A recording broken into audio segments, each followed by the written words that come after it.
मैथिली आ भोजपुरी के सबसे नीक चैनल एपी प्रोडक्शन दरभंगा के एखनई लाल बटन दबाकर सब्सक्राइब करू और घंटी के निशान बटन के जरूर दबाओ ताकि नव नव ऑडियो आ वीडियो अहाँ सब लग तुरंत पहुंच सके।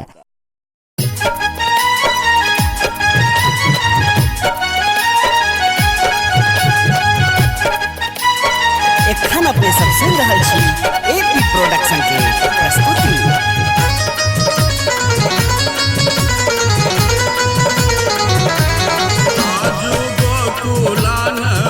गरिया निहाल सखिया आजू गोकुलान गरिया निहाल सखिया निहाल सखिया है निहाल सखिया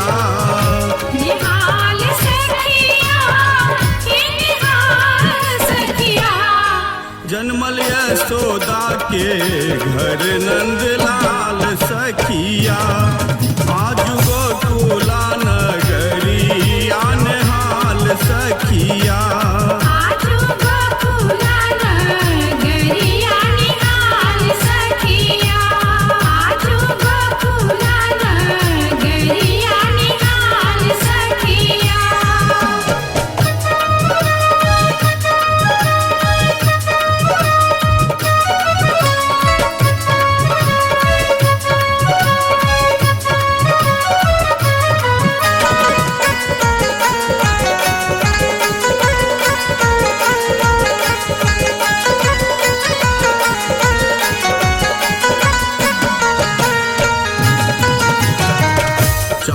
भुजा शंख चक्र पद्म भूषण पियर पीतांबर शोभे आभूषण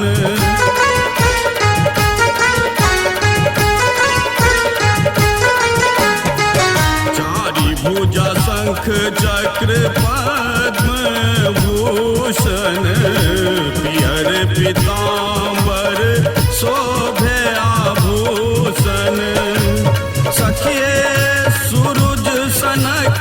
आभा लाल कन्हैया सखिए सूरज सनक आभा लाल कन्हैया आज गोकुला नगरिया निहाल सखिया आजू गोकुलान गरिया निहाल सखिया आजू गोकुलान गरिया निहाल सखिया।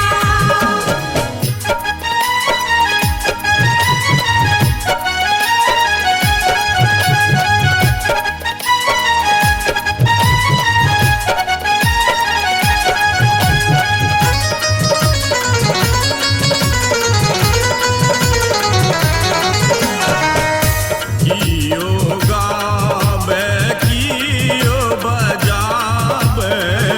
नाची नाची कियो बधैया मांगे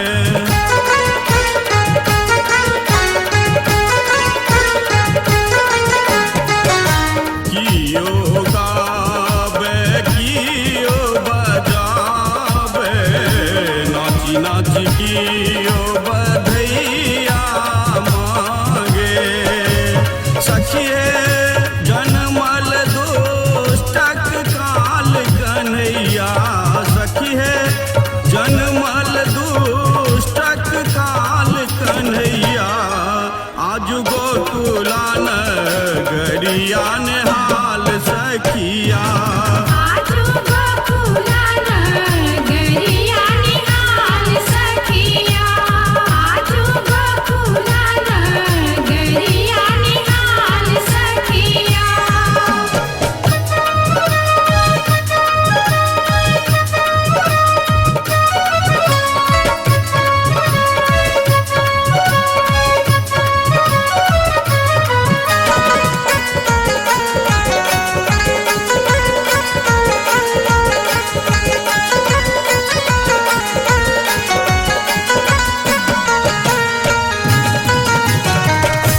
राधे मगन मन टुक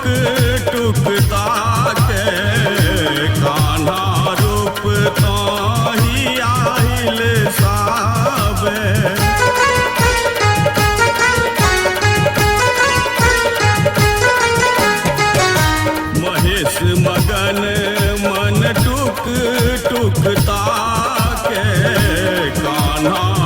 रूप ताही आहिल साबे सखी है अनुपम नैना कमाल कन्हैया सखी है अनुपम नैना कमाल कन्हैया आज गोकुला नगरिया निहाल सखिया आजू गोकुला नगरिया निहाल सखिया निहाल सखिया है निहाल सखिया निहाल सखिया हे निहाल सखिया जन्मल यशोदा के घर नंदलाल सखिया